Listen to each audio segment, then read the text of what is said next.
Hey guys, welcome back to Seller Sessions. We're back to the show. Manny Hoffman, who I was recently with in New York for a great event down there in Brooklyn. Hey Manny, how you doing? Good. Thank you for having me. Excellent. You're more than welcome.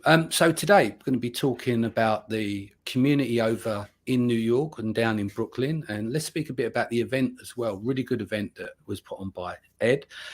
You were the MC for the day. How did you find it? I found it fascinating because finally we're going back to full events, although Ed had last year event as well, but it wasn't the same attendance. It wasn't the same diverse audiences because still COVID was still an issue. Yeah. But this year was full speed, full capacity from sponsors to attendees and a great lineup of speakers as well. Yeah. And I also found it very interesting the change in tone in the conversations around sellers and what they're focusing on. So of course we could touch on that as well. Yeah. But ultimately, I love those events because the Amazon ecosystem, the Amazon community is a community that love chatting about tips and tricks and what's happening, what's working. I think unlike any other industry I'm involved, at least, is the Amazon community. Yeah, no, I do. It's a special place, that once people get together, and I was really excited to come to New York, and it was quite interesting because when Ed booked me, he said, "Dan, you got to understand." He said, need to be smart and no swearing. And I said, "Ed, I'm in your house. I show full respect when I'm in someone's house," but really, really enjoyed it. I love the culture there as well. I had lots of really interesting conversations, and it's in how condensed it is in New York of not just successful but super successful sellers.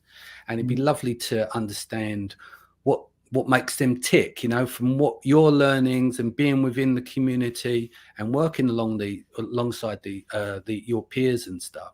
What are some of the common things you think that makes it special there?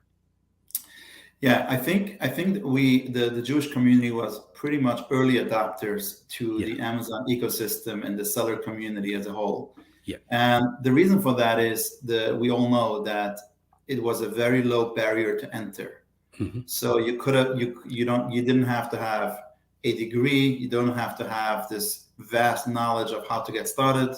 And we had actually people that started very early on in the ecosystem. You're talking about, literally the first 2-3 years that Amazon seller community. As a matter of fact, Ed would have the numbers better than me, but I think that the first 50 sellers, there were pretty much a couple of them, a nice portion of them, out of the zip codes, as Ed Rosenberg likes to call it. So that was the first initial reason. The second reason is maybe you got a little bit to know the Jewish culture.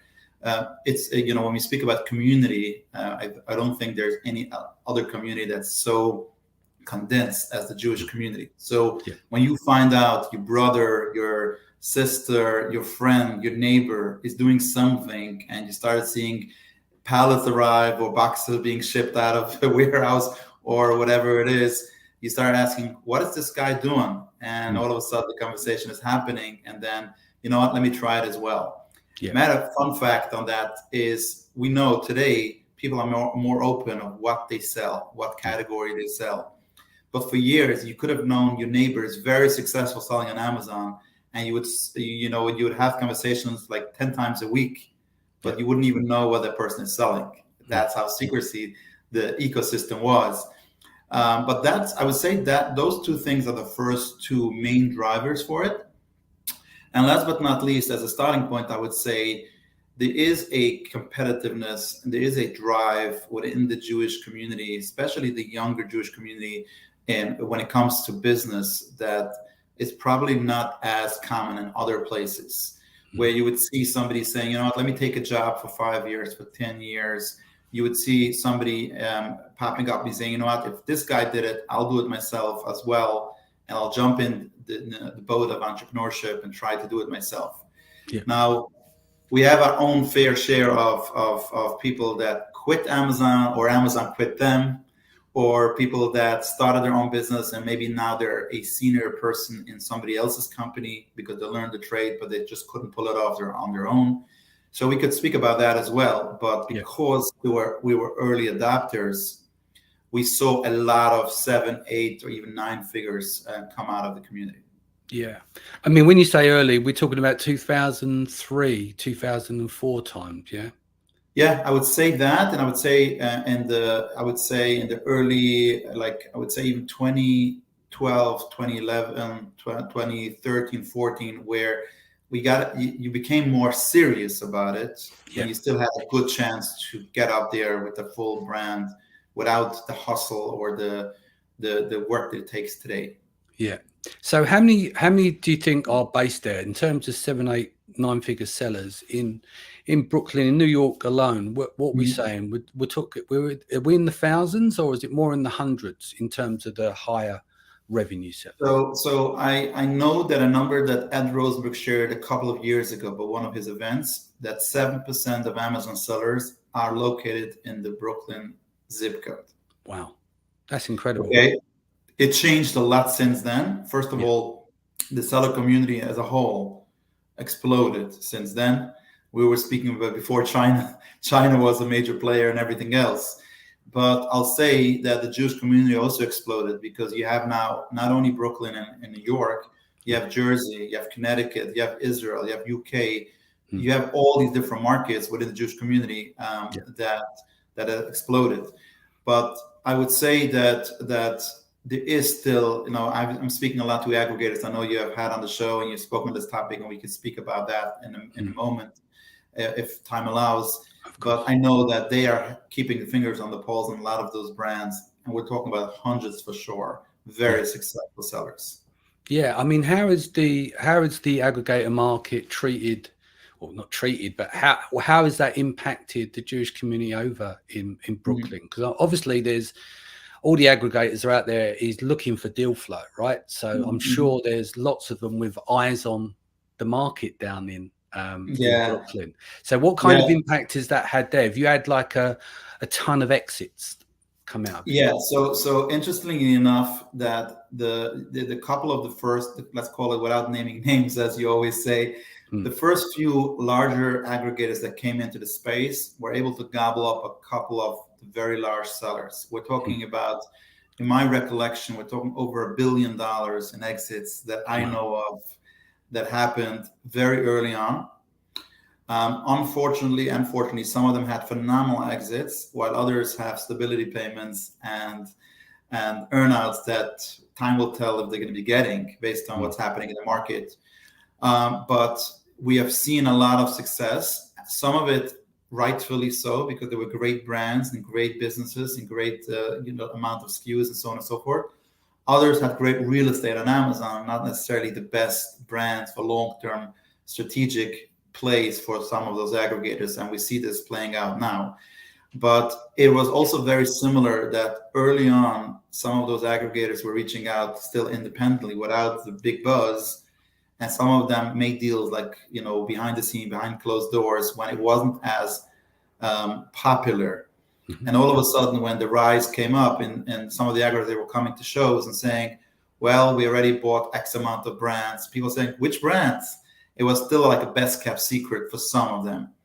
But by now, I think they're very much after some of those brands. I work with a lot of those aggregators personally to try to help them with deal flow. We've done some smaller dinners with some of those aggregators. They wanted to meet sellers.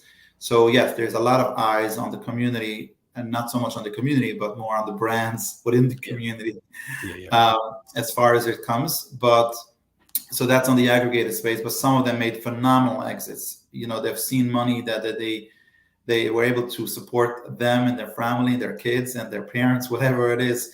I don't think they ever imagined 5 years ago that this would be 5 years later. It came out of with a big surprise. When I was in Brooklyn, I went to, I think Adam Heist put on a party that invited a lot of the aggregators, and I met a gentleman there who he's the money man that puts in a lot of the cash for the aggregators.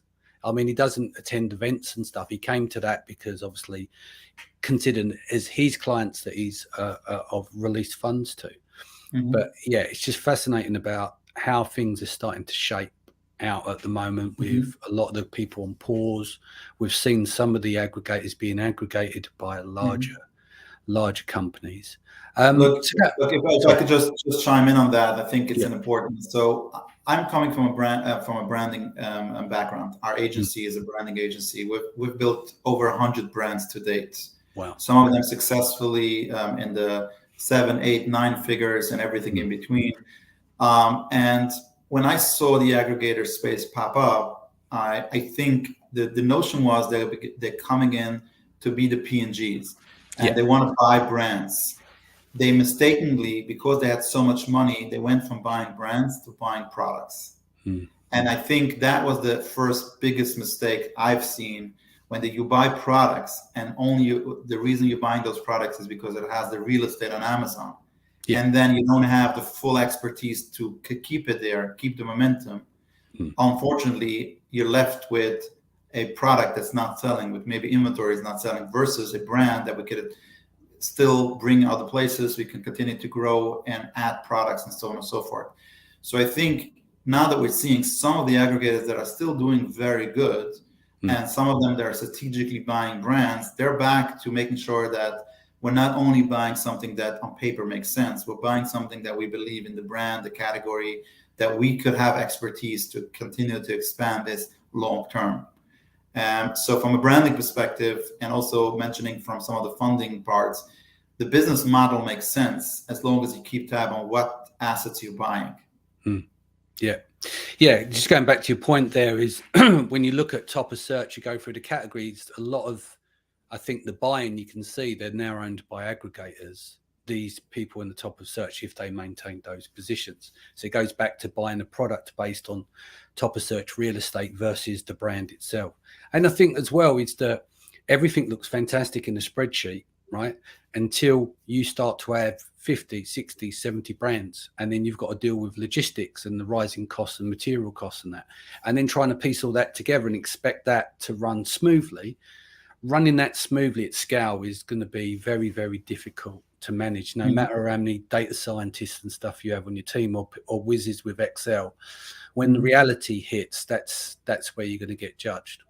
Yeah, I would say something else that I share with sellers all day long now. One phenomenal thing that came out of the aggregated space is if you're building your business and you want to maximize your potential of an exit or just maximize the asset that you own, we now know what makes a good asset. We for sure found out that from healthy margins to product differentiation to keeping a lean operation, there's so much that we see from deal flow where you could have a deal that 8 aggregators or 9 aggregators or 13 aggregators are fighting for versus a business that's being put out and maybe 1 or 2 come back with a very poor offer. And we see the difference between these businesses. My people at the event or people that listen to your podcast, if they're sellers, forget about when you plan to sell. Just take the learning experience and make sure you focus on the right pillars of your business. Because, John Whirlwill from Built to Sell has a line that he uses, which is, if you focus on the right things, either you're going to be able to sell for a phenomenal exit, or you're going to sleep well knowing that you could exit at any time because your business is worth a lot of money. Yeah. So going back to other events in New York, is what other events takes place there? Like its event is once a year it takes place, right? The big event. But do you have a series of meetups and various different other events that run out throughout the year? Sure. So first of all, I think we both need to give credit to Ed for the event itself, but not only for the event. He was the first person within the community that started building the community. So a lot of the success of sellers in the early year is because the stuff that he puts on. Not only the big show, he has multiple different. He started off Facebook groups, and then he has, I think now it's Telegram that is using. I would say almost like 100 groups, if I'm not mistaken, that he has very niche down different groups, different size sellers, different topics. So we have phenomenal meetup groups. Like if you're speaking about WhatsApp groups, I myself am involved in multiple that each has a couple of hundred. Wow. And it's a very good, we help each other out. Just PPC. I know that you're going to love, I think there is the PPC 100. There's a group, 100 PPC experts.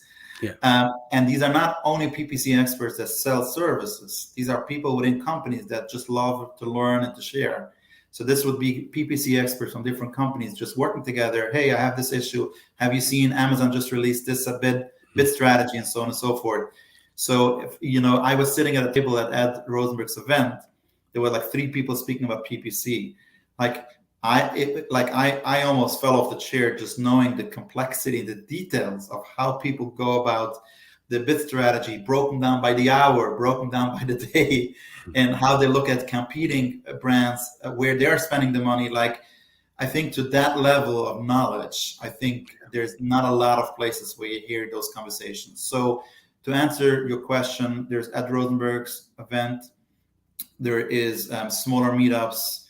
There's like different WhatsApp channels and conversations happening through those social different mediums. And there's also now spread out different events. Let's say we have done events. We have not done Amazon exclusive events. We've done more general business events. Yeah. And we had, let's say, tracks for Amazon sellers. So this was like a different track. There's recently the Amazon Powwow event. These are also people from the community. They've done it some in Jersey. They've done it some now in Florida. They're doing now another one in July. And believe it or not, even you're speaking about Prosper Show, which is not a Jewish event, but in the earlier, when James Thompson's phenomenal guy, he put together the Prosper Show, some of the members within the board members, I would call it, that strategized that meeting was from people from within the community as well. So you always saw a lot of attendees from the community attend those events as well. Yeah. But things changed. When earlier on you saw a lot of people not show up to events because they were a little bit under the wraps. Now you see them more show up during events. Now larger sellers will send people of their teams. Those owners of those companies won't come to those events. So therefore, like we mentioned before about seller dinners and stuff like that. So we're constantly seeing what's working for different types. People want to be around people that they can learn from. So if events are attracting a lot of newbies or people that are entering the space, a lot of the advanced sellers want to get together different formats in different places. Yeah. And so do you guys tend to stay in New York, or do you find that a lot of the community travel out to other events as well? Or is just with so much going on in New York that there's no need, Yeah. So there's always, almost every event that you will see will have Jewish attendees. Of course, yeah. Some of it, yeah. Now, since, for just a short, just a crash course on some of, obviously kosher food, the Jewish audience is kosher food.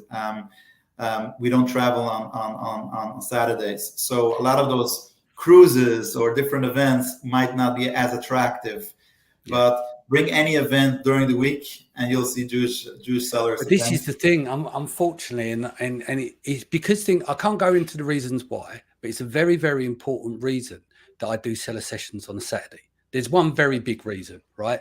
I couldn't do it without doing it on the Saturday.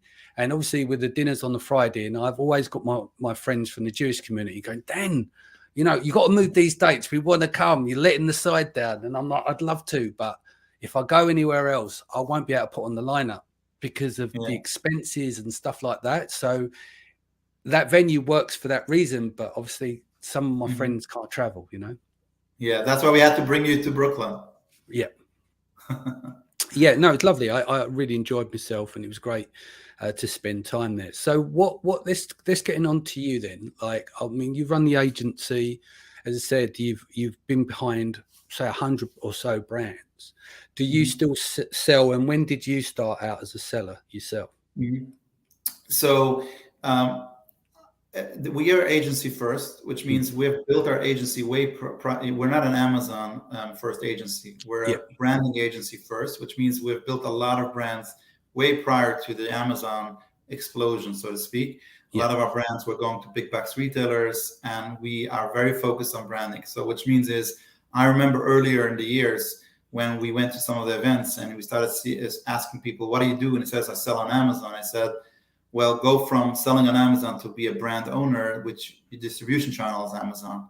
Yeah. And they laughed at me and they said, who needs branding? It's all about the algorithm. It's all about PPC. It's all about, putting your product in a poly bag and shipping it out. We all know that changed. And Amazon is at the forefront of it, focusing on branding, focusing on making sure, giving you all the tools so you are a brand, and focus on building that relationship with your clients and your customers, as much as we don't have access to it, but they're giving you some of the tools. Just recently, not sure if a lot of sellers even realized Amazon giving you the opportunity to put product launches to your audiences. Yeah. So you have now this messaging system you could start building. It's still at early stages, so it has very minimum functions, but we have started testing it. We're not seeing yet major results in the data, but at least they're starting to push that way, which is a great direction with brand analytics. So many different tools that Amazon is releasing just for brand owners. So it changed. So what I say today, if somebody will come to me, is it still time could I still enter the game? Yeah. My answer to that is that if you're doing this as a side hustle, chances are you are not going to be able to be successful. But if you're doing it full focus, which means is you're figuring out a positioning, you're figuring out a category, you're figuring out what how you're going to enter the market, who potentially is your client, and so on and so forth. And then you go out and build this strongly on Amazon, and you're slowly but surely building assets around Amazon. That if you do this right, then you still have a lot of potential. And I think, everything in life is cycles. Real estate has cycles, manufacturing has cycles, everything has cycles. I think the Amazon ecosystem also is going to go through a cycle where a lot of brands will fall apart, especially some of them that the aggregators bought, or people are, just running out of cash or running out of patience, whatever it is. And the people that are smart about it, they will come in with a clear vision and build it. And just to give you a hint, that just putting something behind it, so it's not just my own personal thought. You saw it at Ed's event. Half of the speakers spoke about influencer marketing, bringing traffic outside of Amazon. I feel the next shift will be people building Amazon businesses with great marketing behind it of how to get the sales. And then pair that up with the algorithm of Amazon, and they'll have thriving brands on Amazon and potentially off Amazon as well.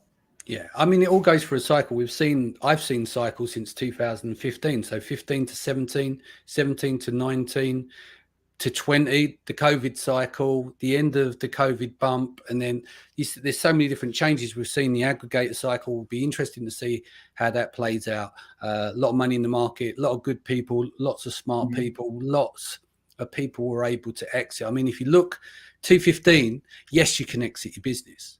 But back then it was a free for all where you could get to 7 figures relatively easy in comparison to now. It's not ever easy, right? Or is everyone be doing it? But it's relative easy if you compare to now. But you've seen that cycle where people didn't really have anywhere to go when they got to 7 figures because they didn't have an exit in mind, and it wasn't conducive or ubiquitous because there wasn't all the aggregators in the market. So we've seen Amazon as a child that's grown up from a teenager into an adult now. And so you're playing the adults game on Amazon, and it's survival of the fittest. And we'll see more and more cycles. And like you said, the higher the walls are built, the more difficult it becomes, the more that you have to be a true entrepreneur to solve problems versus starting it as a side thing in the hope that it develops into something else. Yeah, but I would say that it should be this way because we're coming from a branding side. Every brand that we built prior to Amazon, it was a strategic move. Why we're building the brand, what could we bring to the marketplace, what value could we add to our client base, how are we going to message it, how are we going to position it, and ultimately that will be almost like a roadmap for what products we bring in. Yeah. Now, it was great for the free-for-all, but now Chinese sellers are doing the free-for-all, just putting up any type of products. We have to go one step ahead, or 3 steps ahead, and say, how could we differentiate our product? It's so easy to look at reviews and figure out how you could actually make people's life easier and better and add value. And the more we do that and we complement that with proper marketing, which I say we're way better than the Chinese sellers on marketing. Yeah. We're way better in figuring out how to build communities. So let's shine with the stuff that we could do better. And ultimately you have a better sustainable business. Yes, you could potentially exit. And I think that nut was cracked. We know that if it's going to be aggregator, or I'm already seeing, believe it or not, money coming in from traditional banks more that we investment banking. Plus, believe it or not, I'm seeing other successful sellers are saying, you know what, we have the cash. Yeah. Instead of building our own brands, we'll buy off smaller brands. So you see in the ecosystem again trading brands. So I think if you have a good brand, you'll be able to find the proper buyer, or at least have a better asset. So instead of just turning, moving stuff, be more strategic about it. Which stuff you're moving, making sure your margins are properly. I entered a little bit in the ecosystem of the exiting. I've launched the Let's Go Exits.com, which is a platform just to give people knowledge in the space. And I've seen a couple of hundreds brands just in deal flow, just that between my clients and also other people that just reached out based on me seeing me being advising in the space. Yeah. And unfortunately, it's very sad to see how many are just all over the place, and they may be doing this for 5-7 years, but they're just turning inventory, but they're not seeing the profits. The margins are not there, the differentiation is not there. And all of a sudden things fall apart and they don't know what happened. And the reason is because they weren't focusing on the right metrics and making sure that they have a healthy business. Yeah. And I think now more than ever in the next era, it's not just important that you're an Amazon seller. It's important that you're actually making money, you're turning a profit, and ultimately you're focusing on the right metrics of what makes a successful business. Yeah, indeed. Totally agree. Is there anything else that we haven't covered before we go? Do you want to cover anything else? I just love the community as a whole. I think the amount of knowledge that's being shared and the amount of tips, tricks, and stuff like that is phenomenal. I think what we've seen, a major shift, going back just one more piece, is you don't see a lot of suspensions as you used to see years ago, because people are more or less playing by the rules, because we're mature. The seller community matured. The Amazon has literally choked out those people that are not playing by the rules and making it basically leveling the playing field. Yeah. I believe that the next era would be a huge focus on product development, making sure that you bring in proper products. And I would advise sellers to not only look at new products, but look, could you do a variation of your existing product that you already have success? Yeah. But make something that maybe you're fixing up the product. It should differentiate the product. Maybe even getting a patent on it, which will add value, tremendous amount of value to your business. I think something that I've seen, this is across all business owners, but particular Amazon sellers, is know your numbers. Regardless if you have a bookkeeper, accountant, whatever you have, got to make sure the metrics that are important to you, those numbers you know by heart. Get an update weekly, monthly, whatever it is, regardless who does your books. When I ask somebody, who does, you know your numbers? Yes, I have an accountant or I have a bookkeeper. Let them do the books for tax purposes, but you know the numbers. Could be for you, the most important is gross numbers. Could be it's the margin that you're working on. Could be it's the conversion rate. Whatever numbers are important for the next phase of your business, just dial in and be focused on those. And last but not least is focus on building some sort of community outside of Amazon to start having a mechanism when you launch new products to not rely just the friends and family for a few reviews. Build that community so you could send traffic. Amazon loves it. Amazon now rewards 10% referral fees on, some sort of, they give back that 10%. But more importantly is you're going to just rank your products organically, and it's something that Amazon will always appreciate. Indeed. Sounds good. If people want to reach you, Manny, what's the best way to contact you? Sure. So I'm very vocal on LinkedIn. I post a lot on this topic. So it's Manny with an E. So it's Manny Hoffman. You can find me on LinkedIn. If you want to hear anything related to Amazon and the ecosystem of the aggregator space, I've recently launched letstalkexits.com, which is a website just full of content.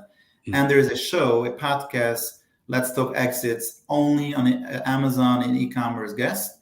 And then, of course, my main podcast, which is Let's Talk Business. So if you're building your business, you want to know how to build your business, it's Let's Talk Business. You're looking to exit or focusing on the e-commerce and Amazon space, is Let's Talk Exit. But I love hearing from people. I love people. Feel free to reach out to me through LinkedIn. It will be a great place to start a conversation. Excellent. Guys, thank you for joining us today. Many thank you for joining us again. If this is your first time, don't forget to hit the subscribe button. Take care of yourself and your family. Much love, and I'll see you again soon.